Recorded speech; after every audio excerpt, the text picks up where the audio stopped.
So as I said, got back from travels on Sunday, was very tired, didn't see anything. Today I was like, I want to see something for the show. Got it. There were 3 films that I could have seen. One was 65, the other was Pearl, which I realised I hadn't seen the original X from Tia Goth. It looked like something I really wanted to jump into, so I was like, I'm not going to do that. Ty West, sorry. Ty West, sorry. You confused, you blended. You see what I did there? I know, wow, yeah. And the last one was Rye Lane, which I'm also interested in seeing, but what got me to see 65 was I hadn't really followed much of its build-up in marketing, to which there wasn't very much. And I saw Adam Driver, and I saw runtime 91 minutes. Oh, amazing. And I went, right? So I just went, oh, great.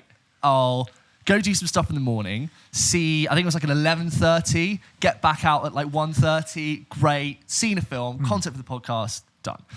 I watched the film, and then, it happens, and 65 is there. People know it's Adam Driver versus... Yeah, I'll get into it. And I all of a sudden I'm a bit confused. I just Google what the hell happened to this film.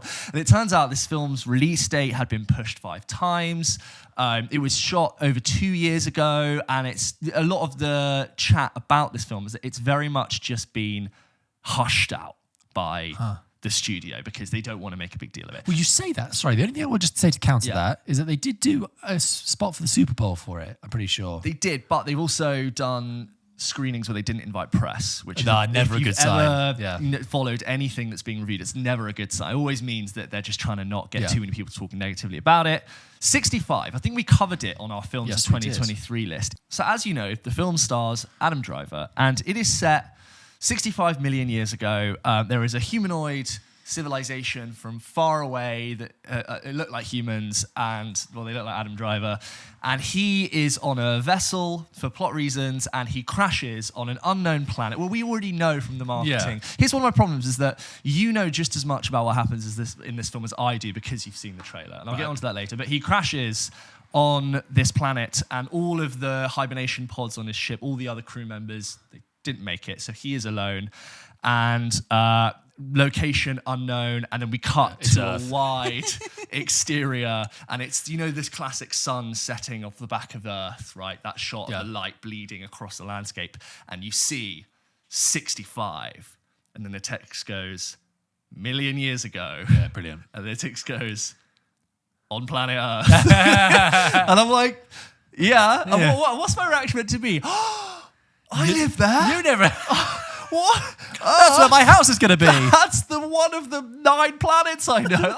This is amazing. And of course, anyone who knows a little bit about history, or knows, not even history, 65 million years ago is when the dinosaurs were around. Yeah. So obviously it's one of those man runs from dinosaur movies. And also what you didn't realize is one of the people who survives is this small girl who doesn't speak the same language as him, and they crash, and he's got this little holographic iPad, which is very useful for plot reasons, and it shows him, the escape pod is it's 15 kilometers that way. We have to move. I've got because obviously she's a little girl. She's vulnerable, so we have to protect her. And here is the plot, plodding along. And he once had a daughter. So emotions. He has emotional attachment to the girl, and they have to get from point A to point B. That plot sounds like the T-Rex coming here. Boom, boom, thudding. Okay. And honestly, that is it.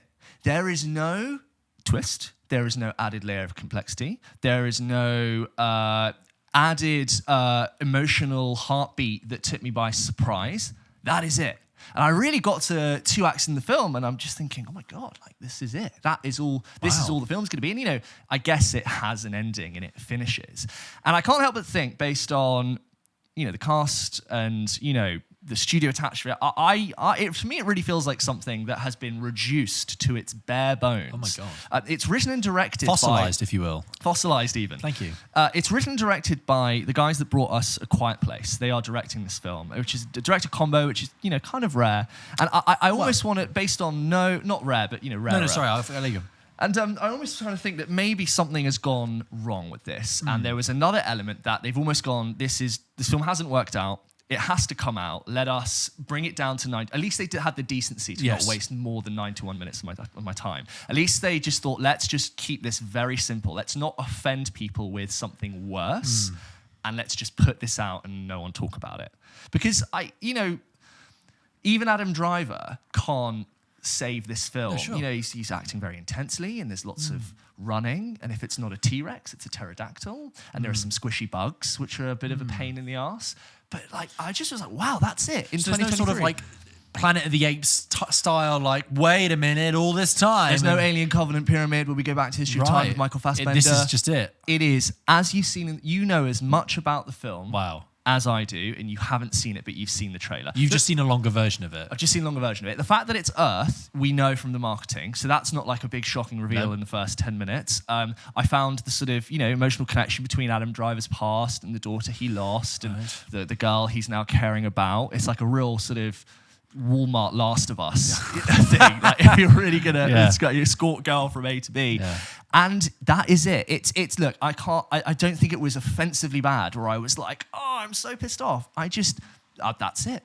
Wow. It's happened. I will never think about it again. I guarantee you, in a year to 18 months, you and I will sit on this show and we will go, do you remember 65 with Adam Driver? And I'll be like, oh my God, 65 with Adam Driver? It's there, it's happened. I'm pretty sure it's been, something has been just lifted out of it. Because I don't believe that you commission a film with so little to say. So little meat. Yeah. It's got nothing to offer. It reminds me of the kind of film you would rent from a Blockbuster back in the day, thinking it had an interesting concept, and you'd be like, I guess that was an okay rental. It passed the time. Is it a bit like that film? I never saw this, but people said that about that film Life with Jake Gyllenhaal and Hugh. Was it not Hugh? No, Rebecca Ferguson, Ryan Reynolds. Great cast, yeah. And the people were like, "Oh, you're thinking?" Because I said to you about that film Life, I was like, "Oh, I think there's a big twist in that." You were like, "No, the film is exactly what you think it is. It's alien on a spaceship." Life was fairly entertaining. It's nothing new, and it's engaging, but it's not. It didn't do anything new, basically. It's a B movie. I got out and I was like, God, it's really annoying. I mean, I wanted to talk about something on the show. I wanted to see something of substance, and I'm just quite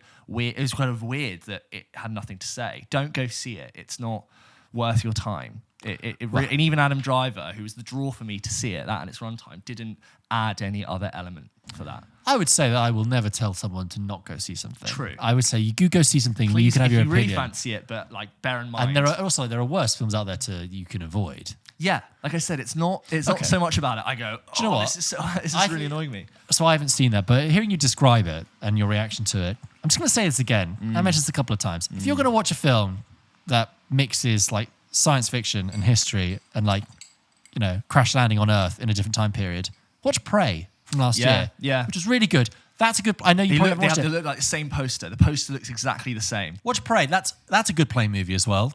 Yeah. Honestly, and it's literally set on the Great Plains. Hey. And the title is so clear that they don't have an idea. 65. What? 65 what? That's how many million years ago it was, and that's meant to be interesting to me. I know. Pretty ropey CGI as well. Okay. Just middle of the road. There we go. Sorry for talking about it this long. No, it's fine. Have you guys seen 65? Do you disagree with James? Do you agree with James? And should he go and watch Prey? We know he should. Let us know your thoughts at hello@pulpkitchenpodcast.com.